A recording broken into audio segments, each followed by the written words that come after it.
More than 100 million years ago, molten rock cooled deep beneath the Earth's crust. Over eons, glaciers and rivers carved through the granite, leaving behind one of nature's grandest cathedrals, Yosemite Valley.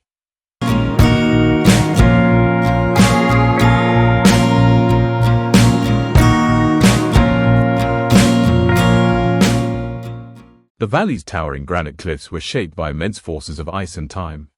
Massive glaciers, some a mile thick, sculpted this landscape into the sheer walls we see today.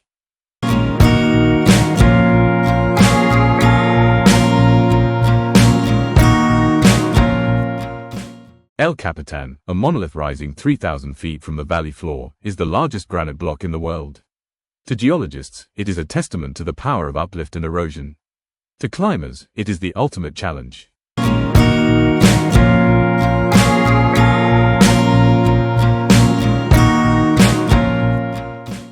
Half Dome's distinctive profile is the result of both uplift and glacial action. Once thought to be unclimbable, it now stands as a symbol of human determination and Yosemite's enduring mystery.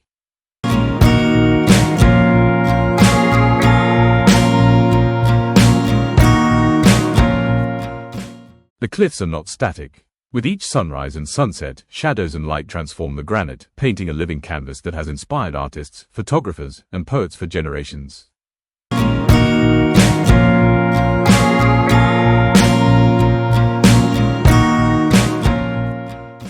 Yosemite's towering granite walls are breathtaking, but they're also constantly changing.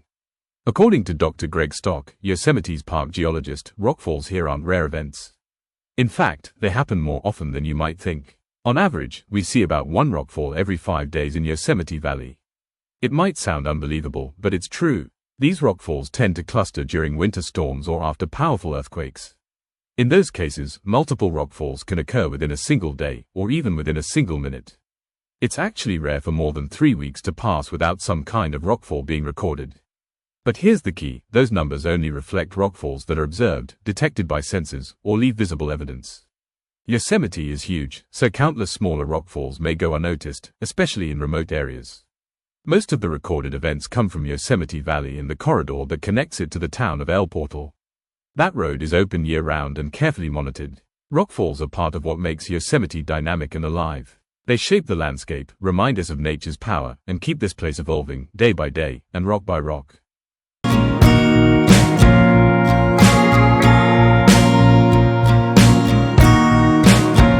In Yosemite, water is the sculptor, the heartbeat, and the storyteller. From the high country of the Sierra Nevada, snow gathers each winter, waiting for spring's warmth to release its power. When the thaw begins, Yosemite awakens, waterfalls surge, rivers swell, and the entire valley hums with life. Spring is Yosemite at its most dramatic. Waterfalls thunder over cliffs, drenching trails in mist and filling the valley with a constant roar. Yosemite Falls becomes a vertical ocean, plunging more than 2,000 feet. Vernal Fall hurls icy spray into the air, creating rainbows with each burst of sunlight. The sound of rushing water echoes from wall to wall, reminding visitors that this landscape is alive, shifting with the seasons. But by late summer, the transformation is striking. The mighty torrents of spring fade to whispers. Yosemite Falls shrinks to a delicate ribbon, or vanishes altogether. What remains is silence, stone, and memory. This cycle of abundance and scarcity has shaped not only the valley's geology, but its ecology. Meadows, forests, and wildlife all rise and fall with the rhythm of water.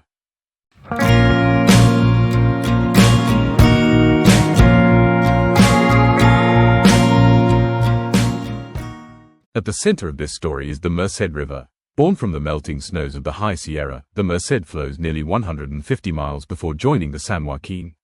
Within Yosemite Valley, it has been both an artist and an architect.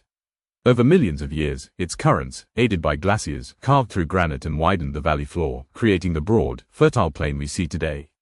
In spring, the Merced surges with snowmelt, flooding meadows and nourishing wetlands. In summer, its calm waters mirror the towering cliffs, providing sanctuary for deer, black bears, and countless bird species. For the Ahwahnechee people, the Merced was a lifeline, a source of food, water, and spiritual connection to the land. Whether as a roaring torrent or a quiet stream, water is the pulse of Yosemite. Its power shaped the valley's granite walls, its rhythm sustains the life within him, and its cycle reminds us of nature's eternal balance, abundance, silence, renewal.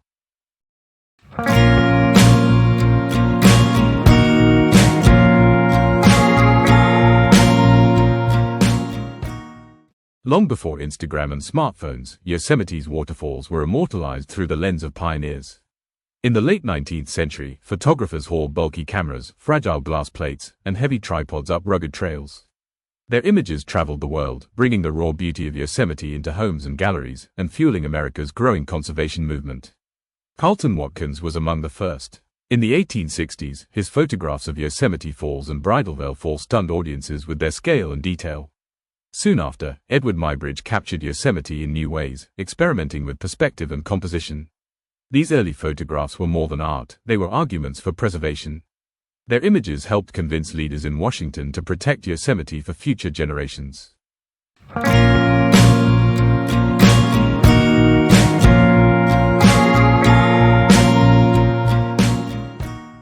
Decades later, Ansel Adams elevated Yosemite photography into legend. Armed with his large-format camera, Adams waited for the perfect light to capture Yosemite Falls shrouded in mist or Bridalveil glowing in afternoon sun. His mastery of shadow and contrast transformed water and stone into poetry. To Adams, photography was not just about recording a place, it was about capturing its spirit. His images became symbols of wilderness, inspiring countless visitors to see Yosemite not just with their eyes, but with reverence. Today, as millions of visitors raise their cameras to Yosemite's waterfalls, they follow in the footsteps of these visionaries. Thanks to their artistry, the roar of Yosemite's waters continues to echo, not only in the valley, but across generations.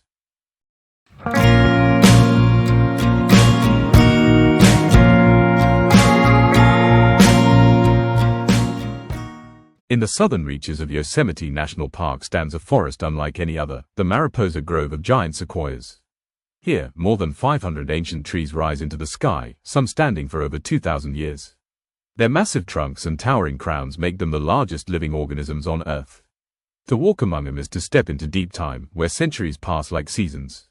The grizzly giant, one of the grove's most famous sequoias, has lived for nearly 3 millennia. Its branches alone are as thick as ordinary trees. Each scar, each burn mark, is a record of survival, a living history written in bark and wood. These giants have endured droughts, storms, fires, and countless human generations, standing as silent witnesses to the passage of time.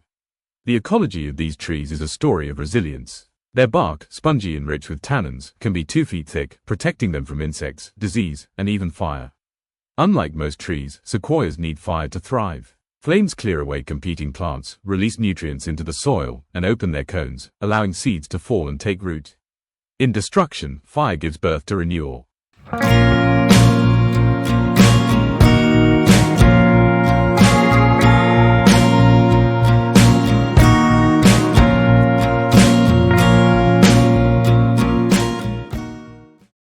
For centuries, natural fires sustained the grove's health. But decades of fire suppression disrupted this balance, allowing smaller trees and thick undergrowth to choke the forest floor. Today, scientists and park managers use prescribed burns to restore what nature perfected, a cycle where fire is not an enemy, but an ally to the giants. The grove is more than trees. It is an ecosystem, a sanctuary for life. Birds nest in high branches, black bears forage among roots, and countless insects and fungi work quietly in the soil. Each species plays a role in sustaining the giants, just as the giants provide food, shelter, and stability for the forest community. Blank. Through the seasons, the grove changes its face but never its essence. In winter, snow drapes the trees in silence. In spring, meadows awaken at their feet. In summer, their crowns glow against golden light. In autumn, fog curls around their trunks like ancient breath. These rhythms, repeating for millennia, anchor the forest in continuity. Blank. To stand in the Mariposa grove is to feel small, yet deeply connected. These sequoias remind us of endurance, resilience, and the delicate balance that sustains life. They are not just trees, they are living monuments of time, bridging the past and the future. And their survival depends on us, just as our wonder depends on them.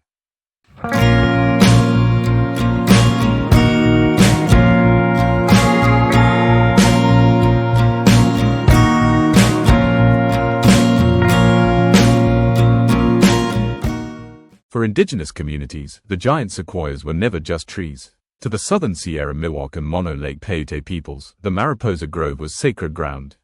These giants were seen as ancient relatives, protectors whose towering presence symbolized strength, endurance, and the cycle of life. Stories passed down through generations speak of the sequoias as beings that connect earth and sky. Ceremonies were held beneath their branches. Fire, used carefully by indigenous stewards, was a tool of respect, clearing undergrowth, nurturing seedlings, and maintaining the balance of the forest. What modern science now recognizes as ecological necessity, indigenous people understood through tradition and observation. Today, that ancient knowledge guides modern conservation. After decades of fire suppression weakened the grove, park managers are reintroducing fire carefully, restoring the natural cycles that kept these forests healthy for millennia. Prescribed burns, guided by both science and traditional ecological knowledge, allow new life to emerge beneath the giants. But threats remain. Climate change has brought longer droughts, hotter summers, and more intense wildfires. In recent years, flames have reached groves once thought untouchable, scorching even the thick bark of ancient sequoias. For the first time in recorded history, some of these trees, thousands of years old, have been lost to fire.